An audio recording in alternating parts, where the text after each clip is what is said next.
एक मेरे जो पूर्वज मेरे मेरे जो पूर्व वक्ता हैं, उन्होंने बहुत सारी अशोका जी के बारे में बात की, अशोका द ग्रेट। मैं इसमें कुछ चीजें एक शिलालेखों से संबंधित, चूंकि ये टॉपिक था और इसमें जो महत्वपूर्ण शिलालेख हैं, वो शिलालेख और पिलर स्तंभ और गुफाओं, उसमें जो अशोका का जो हमारा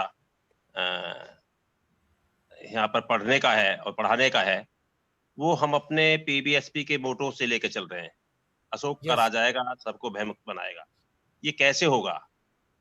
तो ये कैसे होगा, इसमें हमें अभी तक जो 5 चैप्टर थे, कास्ट, एजुकेशन, थिंकिंग स्किल और कोऑपरेशन, रिकंस्ट्रक्शन। तो reconstruction of individual and reconstruction of society. तो यहाँ पर जो अशोका की जो आज के इस प्रसंग में 21वीं सदी में रेलिवेंसी है, वो हमारे रिकंस्ट्रक्शन के संबंध में है।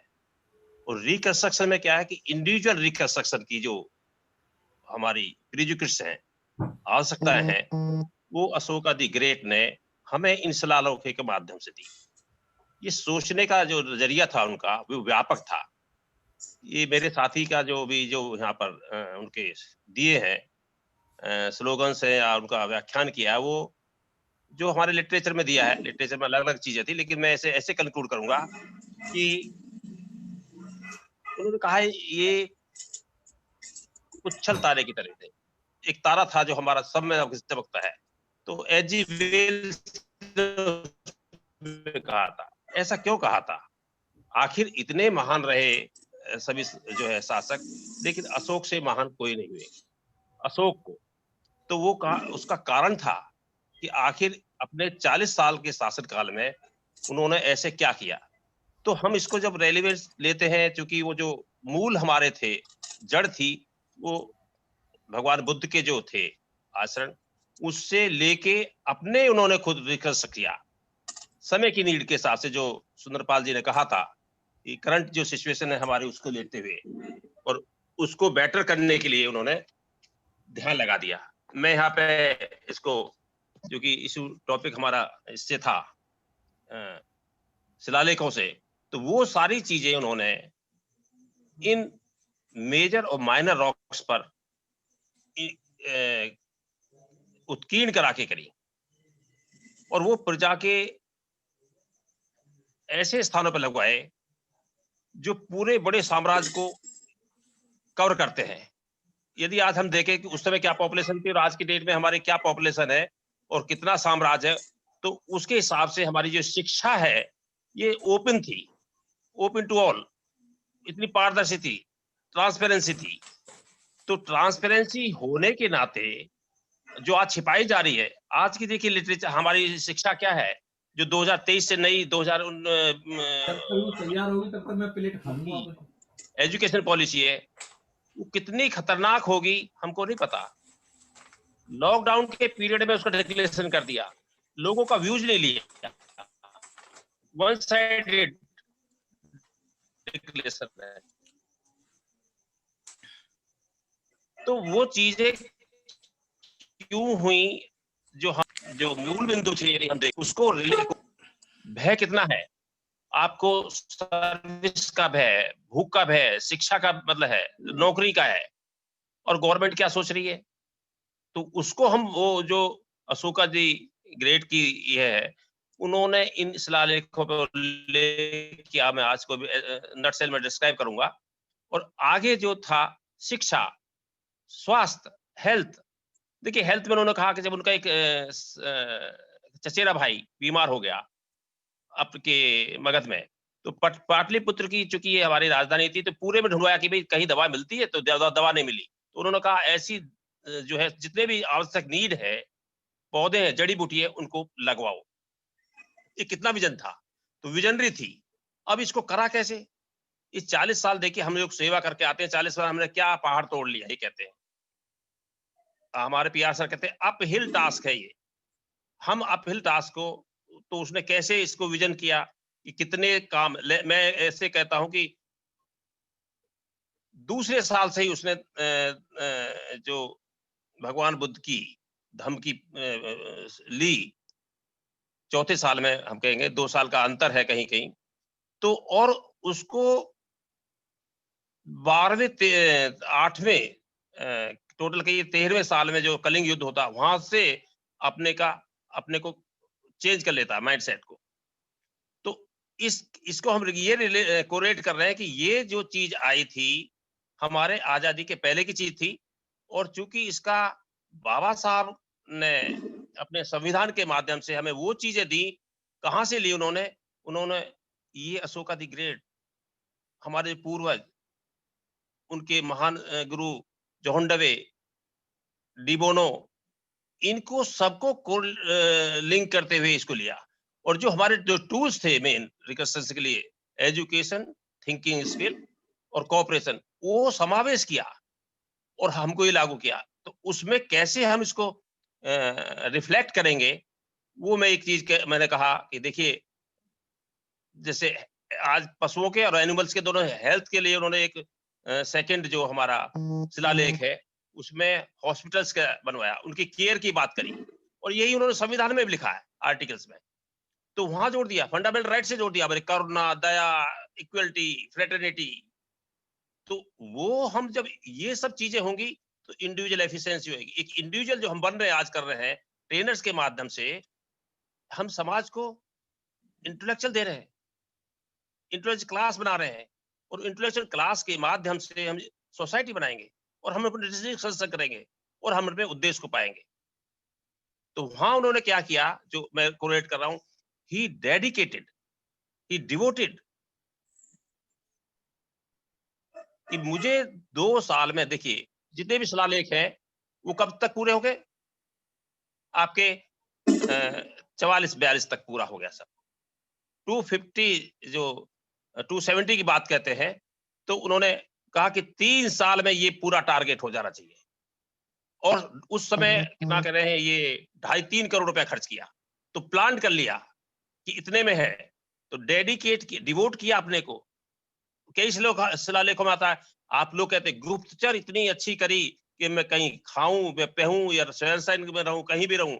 आप मुझे इसकी सूचना घड़ी में भर मिल जाएगी, 1 घड़ी में 4 घंटा। तो वो कैसे विज़न था, डिटरमिन कर लिया और यही हमको 3D देता है इंटेलेक्चुअल के रूप में, हमारे टारगेट फिक्स करने के रूप में। जो हम कहते हैं कि हमको कितने रोज़-रोज़ जब तक आप अपने साथियों को नहीं लिंक करेंगे, हम अपना टारगेट कैसे अचीव करेंगे? हम कहीं डार्क में ना रह जाएँ। तो हमारा जो ग्रुप है, ये चीज़ लेके सोसाइटी के रूप में जो-जो भी चीज़ें थी, मैं मोटा-मोटा उल्लेख करके इसको समाप्त करता हूँ। मैं सभी लोगों ने उनके धम्म के बारे में जो था, धम्म और उनका क्रोनोलॉजी देखिए, ये जो हमारे शिलालेख है, वो सिलसिलेवार है। व्हाई दिस सिलसिले उसने आज सोचा, अब कल क्या होगा, एक जगह सभी जगह ये कि लोगों को कन्फ्यूजन हो सकता है, मुझे पता नहीं, मेरे साथियों को, ये 8 शिलालेखों पे जो 14 हमारे कार्वेशन है, एक ही जगह लिखे। कहीं बड़ी है शिलालेख, कोई बहुत बड़े उसमें काट के, तराश के, चमका के लिख दिए और कोई प्लस में, जो दिल्ली टोपरा में सातों के साथ हमारी जो प्रतिज्ञाएँ वहाँ लिखी हुई हैं। हमारे जो मेजर रॉक्स में उसमें है। कुछ में कहीं है ही नहीं। 3 जो हमारे हैं, धौली और गढ़ी, इसमें 11, 12, 13 नहीं है, तो उन्होंने 2 और जोड़ दिए, सेपरेट कर दिए। तो उस लोगों को कहा कि देखिए, ये लिखने की गलती किसी मेरे जो लिखवा रहे हैं उनकी हो सकती है या उनकी भूल-चूक भी हो सकती है और इसको उन्होंने कहा कि भई ये लिपि की जो त्रुटि है, जो राइटर थे, जो कार्विंग थे और देखिए कितना डेडिकेशन था, कितना डिटर्मिनेशन था, वहाँ से जो आपके ईरान, इराक, ग्रीक से लेके आए खुदवाने के लिए, क्योंकि कुछ इनमें क्लियर नहीं था लिपि। तो उन्होंने कहा नहीं, हमको अच्छा-सा करना है, दी बेस्ट देना है। तो ये मैं लिख के कह रहा हूँ कि इसमें जो हमारे ये उल्लेख थे, पहले जो हमारा शिलालेख था मेजर में, वो पहले के जीव हत्या निषेध करते हैं। जीव हत्या मैंने कहा कि जीवों के लिए प्रति एक जो हमारा सस्टेनेबिलिटी है, एनवायरमेंट कंजर्वेशन है, 1972 में हमारा एक्ट आया, चूँकि मैं फॉरेस्टर हूँ, कि जड़ी-बूटियों के लिंक की आवश्यकता जोड़ी, माइनर फॉरेस्ट प्रोड्यूस, हमारे ट्राइबल वेलफेयर को लिंक को है किया। जो हमारे लोग आदिवासी मतलब उसमें जंगलों में रह रहे थे, जिनको हम आज बोलते हैं, या हमारे जो निचला है, जिसको हम आइसोलेट किया हुआ है, संविधान में भी उसको मतलब अभी किया, हमारा बंजारा डीएनटी। तो देखिए ये लोग थे क्लोज, जड़ी बूटी सोचने में, बताने में, कैसे हमारी स्टडी आगे आई। ये रिसर्च है, ये थिंकिंग स्किल है, और उस थिंकिंग इसको हमारे समाज से जोड़ा, हमारे उसकी दूरदर्शिता को जोड़ा। वो इंटेलेक्चुअल था खुद में, और वो इंटेलेक्चुअल की अपेक्षा सबसे करता था। मॉरलिटी उसमें थी। बाबा साहब का जो हमारा अम्बेडकरवाद है, अम्बेडकरिज़्म, वो ह्यूमनिज़्म है। वो ह्यूमनिज़्म को सारे को इसमें लिंक कर दिया कि हमारी करुणा है, दया है, ऑर्डर है, शिष्टाचार है, बिहेवियर है। बच्चे को ऐसे करना चाहिए, एक्ट करना चाहिए, उनको करना चाहिए। और कहीं उसने दंड मारने का नहीं किया, केवल सख्त आदेश दिए। और वो सख्त आदेश थी जो है हमारे ये इसमें थे कि मेरे बगैर सब कुछ करे, सब कुछ सही होता रहे, ऐसा प्रजा बनाई। और उसी को जो उन्होंने अपने 3 प्रतिज्ञाओं में वेलफेयर ऑफ स्टेट की बात कही है। तो वो वेलफेयर स्टेट में जो मैंने यही कहा कि भई बहुत सारे पशु मारे जाते हैं, घुस के फिर वह 2 मोर, 1 हिरण, नहीं ये भी भविष्य में खत्म कर देंगे। देखिए, अभी है, किचन में चलता था, सूप बनना था, करी बनती थी, लेकिन नहीं, आगे ये भी खत्म हो जाएगा। दूसरे दूसरे उल्लेख में वो कहते हैं कि जितने भी मेरे समीप के हैं, सब सीमांत जनपद हैं, और दूसरे हैं, दूसरे देश है जिसमें चोल थे, पांड्य, ये इनमें उन्होंने श्रीलंका भी कहा ताम्रपर्णी का, ये हमारे इसमें मैन एंड एनिमल्स के हॉस्पिटल्स होने चाहिए। ये कैसे लिंक कर दिया? आज की डेट में कितनी नीड है हमारी। लोगों को आप देखिए प्राइवेटाइजेशन कर दिया। हम नहीं पा रहे हैं अच्छी जो है हेल्थ की फैसिलिटीज, प्राइवेट कर दिया। सरकारी में दवा नहीं है, कोई डॉक्टर नहीं जा रहा, देख नहीं रहे हैं। उसमें कहा सभी को दे, सभी को शिक्षा देंगे, और वो एजुकेशन की फैसिलिटी देंगे। तो कितनी थी? 270, 2300 साल पहले इतनी सोच थी, और आज हमारी क्या है, कितनी नीड थी, कितना छोटा सा राज हो गया उसके तुलना में।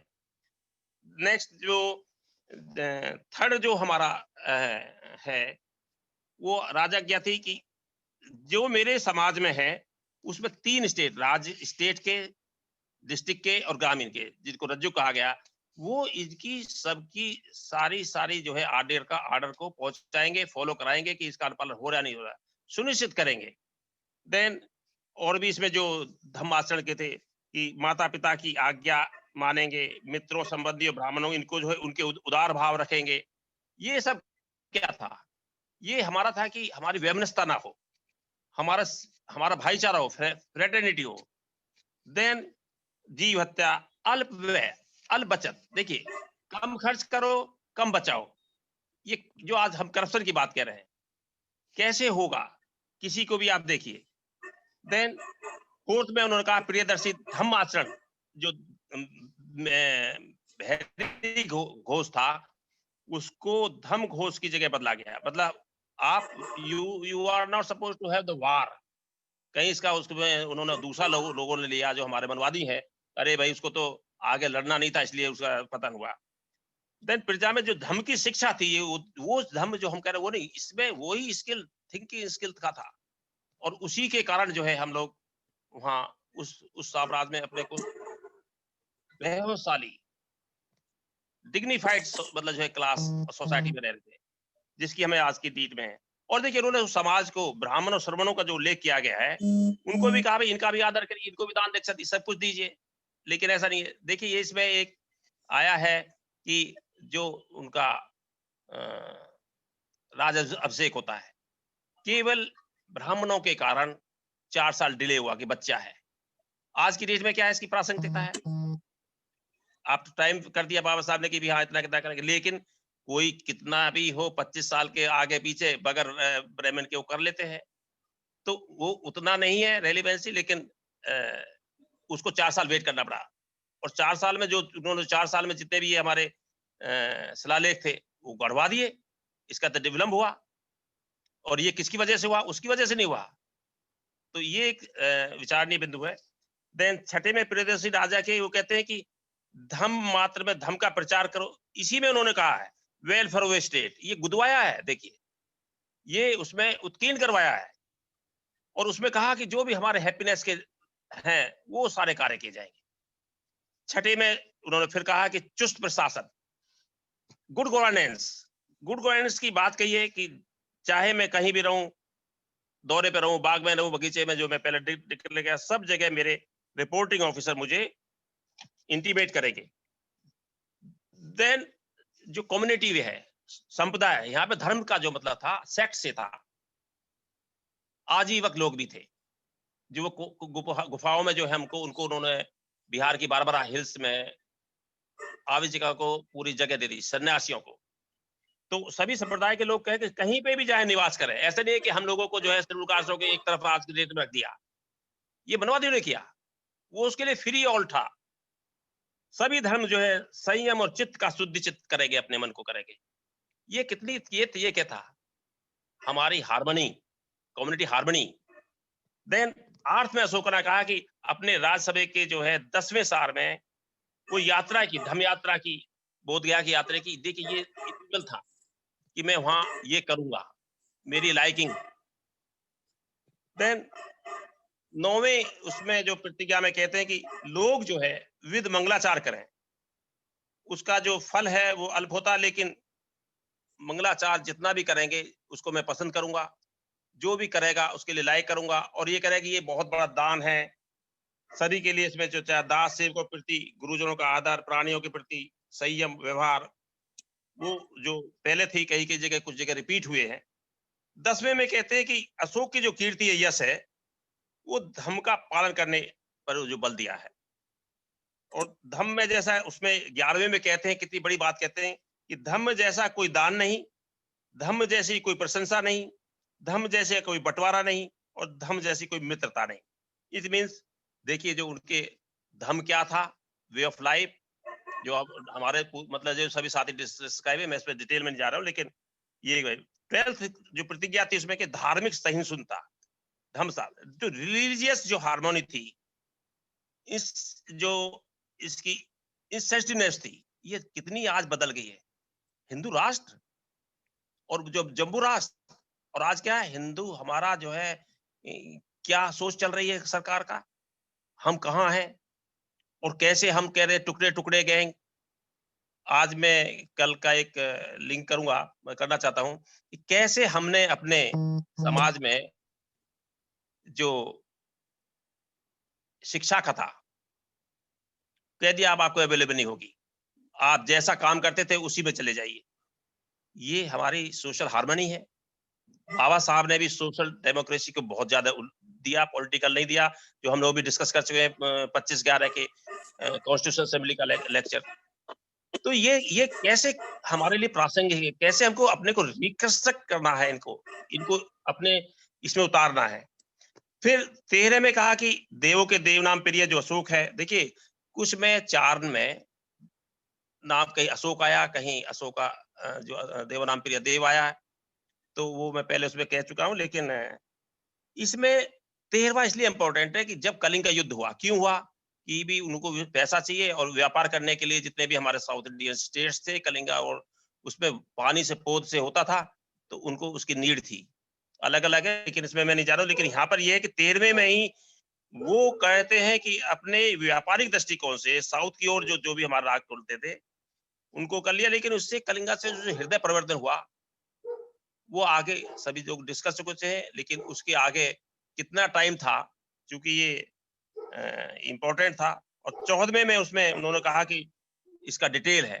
तो ये प्रतिज्ञाएं लेके ये हमारा कहते हैं हमारी ओर ये रिफ्लेक्ट करता है कि हमें मेजर माइनर रॉक्स के जो ये इंस्क्रिप्शन जो हमारे टाइम था, उस टाइम के नीड के हिसाब से आज हमारी इनकी प्रसंगता बहुत रिलेटेड है, और हमको इसको अपने उतारना। मैं इसी के साथ अपनी बात को समाप्त करता हूं।